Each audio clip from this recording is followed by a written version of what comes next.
Hello ladies and gentlemen, and welcome back to another video with your favorite YouTuber, Mono Entertainment King. And today, we are watching Chapter 4.4, Maritime Empires Link Regions. And for this chapter, it's a good chapter, taking place in the time period of 1450 to 1750. And now, without further ado, let's get on in. Quote, "You grow your peanuts and plenty millet. The king sets a hand on everything and says it's not yours anymore. In the deepest of your sleep, the king beats his drum and says, 'Wake up, you are not free anymore.'" End quote. Anonymous West African Griot, Storyteller, Song. Essential question. How were the empires of European states established between 1450 to 1750, and what economic and labor systems fueled them? European nations, driven largely by political, religious, and economic rivalries, established new maritime empires and administered trading posts in Asia and Africa, and colonies in the Americas. Asian trade frequently exchanged silver and gold for luxury goods, such as silk and spices, while newly developed colonial economies in the Americas often depended on agriculture. American plantations relied on existing labor systems and also introduced new labor systems. Among these were indentured servitude, arrangements through which servants contracted to work for a specified period of years in exchange for passage. Another was chattel slavery, a system in which individuals were considered as property to be bought and sold. The appalling shock of free people being seized and enslaved is captured in the Griot, aka Storyteller, song of the West African Wolof people. The growth of the plantation economy increased the demand for slaves in the Americas, leading to significant demographic, social, and cultural changes. State building and empire expansion. The explorations of European states, see topic 4.2, aka a previous video on this playlist on the channel, were the foundation of maritime empires. States claimed lands and established the basis of an empire in the areas they explored. Trading posts in Africa and Asia.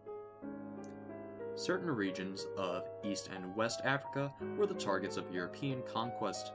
During the late 15th century, Portuguese ruler Prince Henry the Navigator was keenly interested in navigational technology, see topic 4.2. He financed expeditions along Africa's Atlantic coast and around the Cape of Good Hope, exploring African coastal communities before other European powers. With the cooperation of local rulers, first Portuguese and then other European traders set up trading posts along Africa's coasts. Some local rulers traded slaves to the Europeans in exchange for gunpowder and cannons, giving those coastal governments a military advantage when battling neighboring villages. Some African city-states grew wealthy by selling enslaved Africans to Europeans. In particular, the Kingdom of Dahomey grew stronger because it raided other villages to enslave people and sold them to European merchants. African states. In Central West Africa, Portuguese explorers, traders, and missionaries made inroads into the Congo and Benin kingdoms. Artwork from these societies bears signs of European as well as African cultural influences. As early as the 16th century, Benin artisans incorporated images of the European intruder into their carvings and sculptures. Yet the expansion of maritime trading networks supported the growth of some African states, including the Asante Empire and the Kingdom of the Congo. Their participation in trade led to an increase in their influence. In 1498, Portuguese explorer Vasco da Gama, see topic 4.1, aka another video on this playlist on the channel, invaded the Swahili city-states of East Africa, most of which were thriving commercial centers in the Indian Ocean trade. The Portuguese took over trade in Kilwa, Mombasa, and other city-states by sending heavily armed ships and building fortresses. This takeover threw the region into a devastating decline. Japan. Just as European states were expanding their trade networks, Japan was sharply restricting its networks. Japan had tolerated the first Portuguese and Dutch traders and missionaries in the mid-16th century. Thousands of Japanese converted to Christianity. Some Christians, intolerant of other faiths, destroyed Buddhist shrines. In response, in 1887, the Japanese government banned Christian worship services. Over the next 40 years, Japan took additional steps to persecute Christians and limit foreign influences. By the 1630s, the government had expelled nearly all foreigners, banned most foreign books, and prohibited Japanese people from traveling abroad. For more than 2 centuries, Japan was partially isolated from the rest of the world. They allowed some Dutch merchants to live on a small island in Nagasaki Harbor, in almost total seclusion. In addition, Japan continued some trade with the Chinese, mostly carried out by regional lords who were far from the capital city with easy access by sea to Korea, Taiwan, and Okinawa. The Japanese thought they were through with the uncouth Europeans. However, Europeans and Americans would return in the mid-19th century. China. After the voyages of Zhang He in the 15th century, the Ming dynasty tried to limit outside influence on China by restricting trade. The Ming prohibited private foreign trade, destroyed some dockyards, limited the size of ships that could be built, and began reconstructing the Great Wall. These changes were part of a broader pattern of conservatism under the Ming, under the influence of the Mongol Yuan dynasty that ruled China before them. For example, the Ming re-emphasized the importance of Confucianism and reinvigorated the traditional exam system. Many of the limits on trade were eventually reversed, and China resumed its important role in global trade. European rivalries on 5 continents. European rivalries, fueled by political, economic, and religious motives, shaped the expansion of empires. Several powers established trading posts in India. The British East India Company, BEIC, had begun a commercial relationship with the Mughal Empire in the 17th century. Portugal controlled a coastal trading post in the southwestern state of Goa. France controlled Pondicherry, a city in the southeastern state of Tamil Nadu. During the mid-18th century, France and Great Britain, along with their respective allies, competed for power on 5 continents in the 70 Years' War. Britain's victory in that war in 1763 drove on the French out of India. The Portuguese remained in India until driven out in the mid-20th century. British in India. At first, British trading posts in India were typically of those established by Europeans in India and elsewhere. The East India Company, EIC, established small forts on the coasts that focused solely on making a profit through trade. Limited by the power of India's Mughal Empire, the EIC posts controlled very little territory. However, the EIC then began to expand.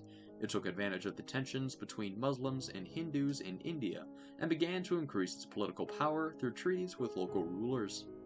With the help of European-trained Indian private forces called sepoys, the East India Company moved inland, spreading its influence. Ultimately, Britain intervened in India politically and militarily, to such an extent that it controlled much of the subcontinent. The British Global Network. The British also set up trading posts in West Africa, where the Asante Empire limited their impact. Trading posts in Africa, India, and elsewhere paved the way for globalization. Each post became a node, an intersection of multiple points, serving as a trade center for goods from many parts of the world. Europeans in the Americas. Before the arrival of Europeans in the late 15th century, the Aztec Empire in Mexico and the Inca Empire in South America each included 10 million to 15 million people. However, the spread of European diseases caused their populations to plummet. Both empires collapsed quickly when attacked by Spanish forces.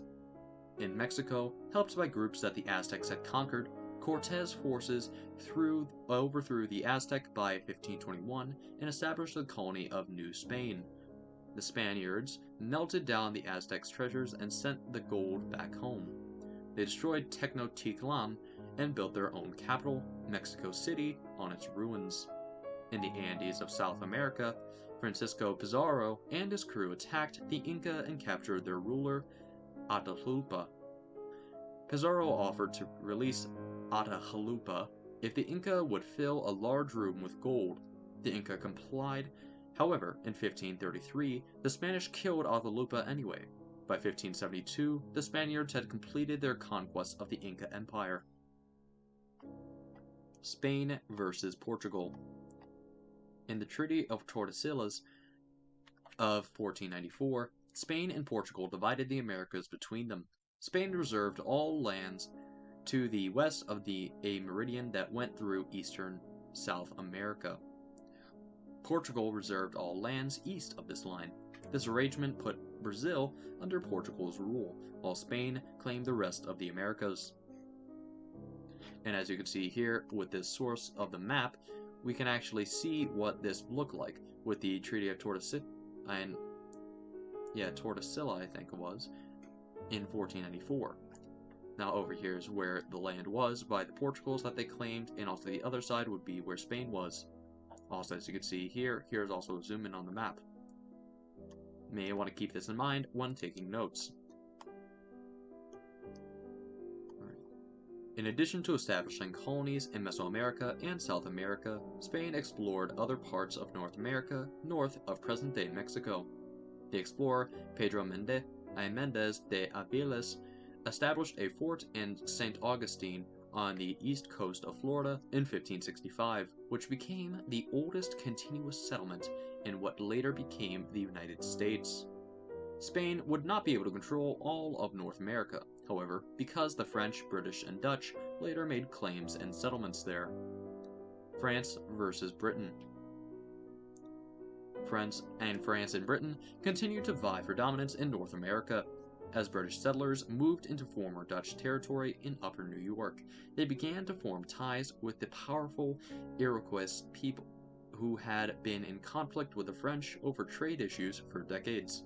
The British hoped that the Iroquois could frustrate French trade interests. Over time, the Iroquois began to realize that the British posed more of a threat than the French. In a shift of alliances, the Iroquois and French signed a peace treaty known as the Great Peace of Montreal in 1701. In the same war in which Britain drove France out of India, the British drove France out of Canada as well. The North American portion of this war is sometimes called the French and Indian War.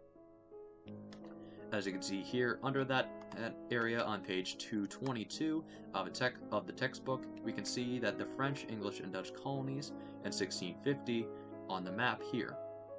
As we can see here, you may want to examine this closely because this may be very important on an AP World History test, or just when talking about history in general to see and get an understanding of where was everyone located.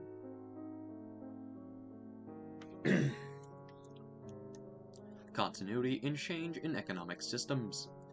Although the intensification of trade and the increasing influence of Europeans brought some disruption to the Indian Ocean trading networks, on the whole, the system absorbed the changes and continued its familiar ways of doing business.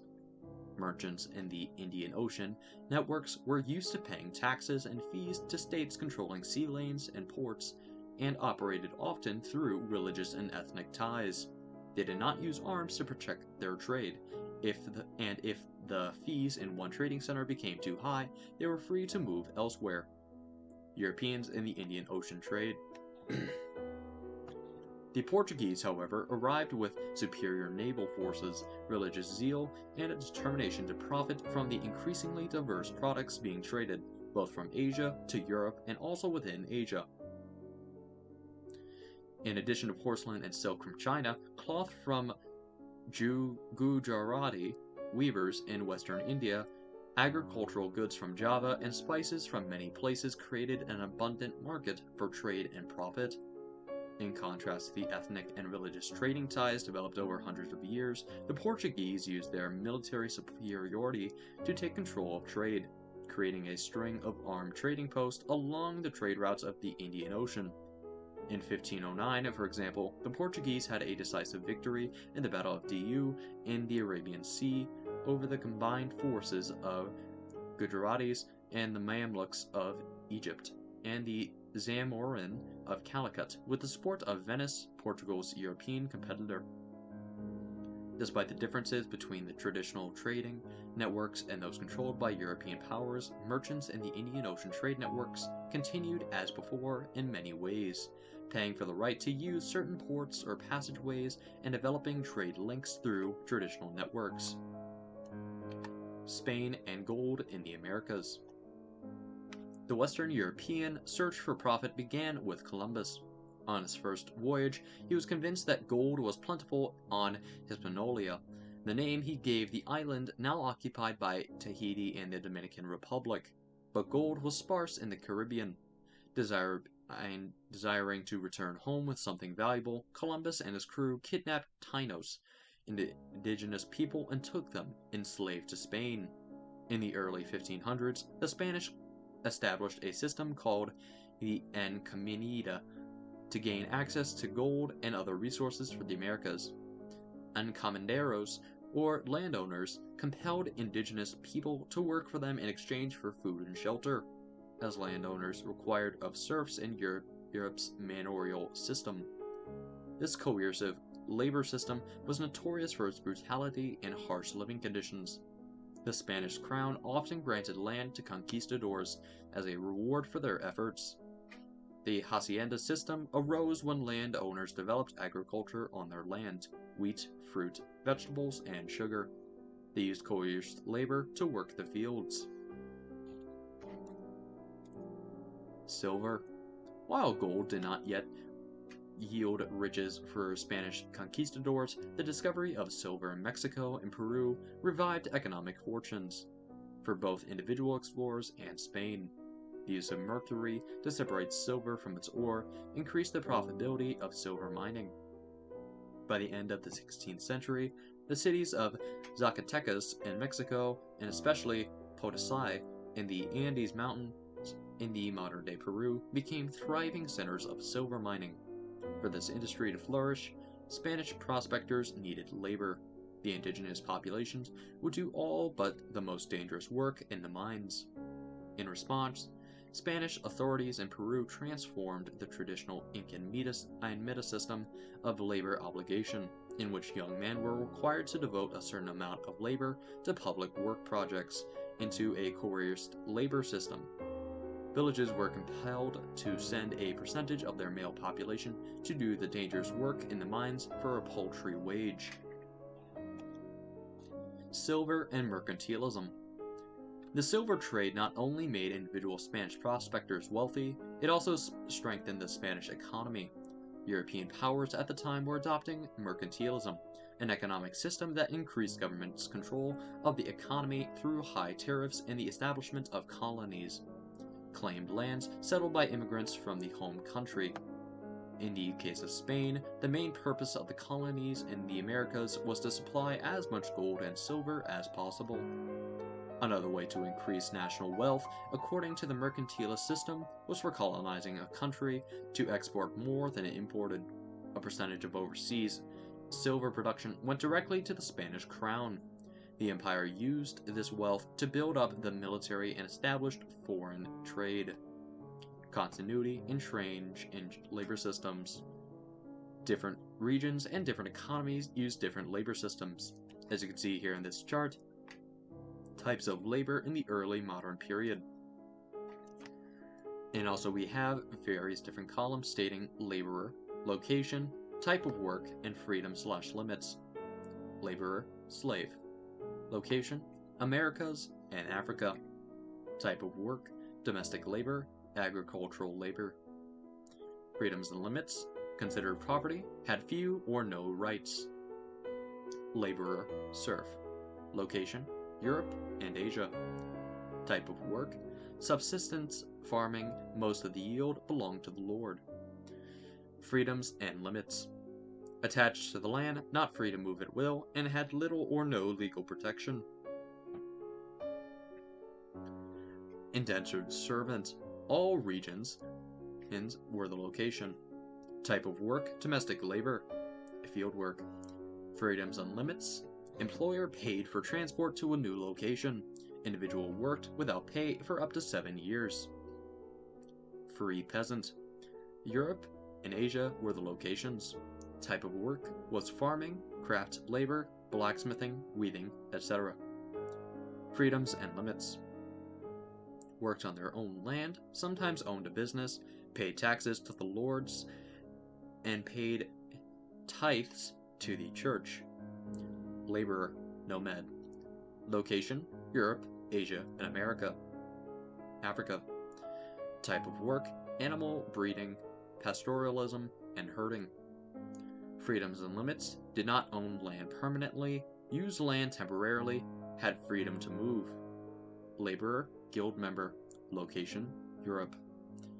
Type of work, skilled craft labor. Workers organized to set standards for quality and price. And then freedoms and limits, started as an apprentice and could eventually work independently, which is actually similar to how the modern day is with trades. During this era, Europeans sought sources of inexpensive labor in the Americas. Western European countries such as Portugal, Spain, and England were developing their naval technology, but Portugal was ahead of the others. In West Africa, during the latter part of the 1400s, Portuguese trading fleets arrived in the Kingdom of the Congo, seeking slaves. Initially, they took the enslaved Africans back to Europe to work as domestic servants. Slavery existed in Africa, including the extensive enslavement of women as household workers, well before Europeans sought labor for their investments in the Americas. For example, in many societies, the entire community shared the land. In order to establish positions of wealth and power, individuals not only showcased the property they owned, but also showcased the enslaved people they owned. Europeans were not the first foreigners to seek out African labor. Arab merchants during the post-classical era of 600 to 1450 often bought enslaved people during their travels to the Swahili coast of East Africa. However, it was the Atlantic slave trade that wreaked the most havoc on African societies. Now to ask the question, why Africans? Several factors converged to make Africa a target for slave raids by Europeans after 1450. Slavery in Latin America and the Caribbean began toward the end of the 16th century when European conquistadors sought fortunes in gold, silver, and sugar. Land was plentiful, but labor to make the land profitable was scarce. Europeans initially forced indigenous people to do the hard labor of mining and farming, but European diseases wiped out large portions of these coerced laborers. The indigenous slaves who survived often escaped bondage because, in comparison with Europeans, they were more familiar with the territory, had social networks that could protect them, and easily camouflage themselves within the native population. Repeated efforts to enslave Native Americans failed, although other efforts to coerce labor did have some success. Labor for plantations. In North America, plantation owners recruited European indentured servants who would come to work, mostly to grow tobacco, for a specified period in exchange for passage, room, and board. However, most of these people were not used to the backbreaking agricultural working conditions and the climate of the Americas. In addition, indentured servants were required to work for only about 7 years. If they survived their indenture, they became free laborers. Thus, landowners did not think of indigenous captives and European indentured servants as ideal workers. Capture and shipment of slaves to the Americas. Capturing Africans for slavery was invariably violent. When the African leaders along the coast realized that their kingdoms could economically benefit from the slave trade, they invaded neighboring societies in a quest for slaves to take back to the coast. At times, African rulers were also willing to hand over individuals from the lower rungs of their own society, such as prisoners of war, servants, or criminals. However, King Afonso of Congo understood that slave raids were not easily controllable. Though he had initially allowed slave trading in his kingdom, he had no intention of giving up his society's elite to slavery, nor did he want Congo to be depopulated. King Afonso also saw that his authority was undermined because his subjects were able to trade slaves for European goods without his involvement. Before the Europeans came, he had been able to control all trade in his domain. As you can see here, the source being from Wikimedia Commons, public domain, we can see slaves being transported in Africa during the 19th century engraving. Unfortunately though, due to this source, we also can see what it was like in an illustration, seeing how they were transported to a far worse fate than death: slavery. The horrors of the journey. Captive Africans, swept away from their families, were taken to the holding pens in West Africa known as barracoons, or slave castles. The modern country of Ghana has preserved these points of no return, where thousands upon thousands of Africans saw their homeland for the last time. Today, people can visit one such holding prison, the so-called House of Slaves on Île de Gorée, or Gorée Island, on the coast of Senegal. From these holding pens, slave traders next crammed their captives into the dank cargo section of a ship, providing them little water, food, or even room for movement. The grueling journey across the Atlantic was also known as the Middle Passage, because it was the middle part of this captive's journey. Many captured Africans attempted rebellions at sea, but most uprisings were crushed. During the journey to the Americas, which usually took about 6 weeks, up to half of a ship's captives might die. Over the hundreds of years of the Atlantic slave trade, from the early 1500s to the mid-19th century, 10 to 15% of all African captives perished before reaching the Americas. As we can see here on page 227 of the textbook, we actually can see another chart saying Destination of Enslaved Africans by Colonial Region. You'll see this throughout Chapter 4, 5, and 6. Examining the chart, we can see destination and the percentage of how many slaves. Destination: Portuguese colonies had 39%. British West Indian colonies had 18%. The demographic, social, and cultural changes, the growth of the plantation economy, and the expansion of slavery in the Americas led to significant changes that affected not only countless individual lives, but also broad patterns of history. The physical migration of captives had significant impact on the demographics of both their African homes and the countries of their captivity. The exportation of enslaved people that was required to keep the population continuing in the country of captivity caused a century-long decline in population in African home countries. In addition to physical migration, slavery resulted in a migration of status from free person to enslaved, setting up social classes that remain influential in post-slavery countries. Further, it disrupted family organization, since families were often separated and more men than women were taken captive.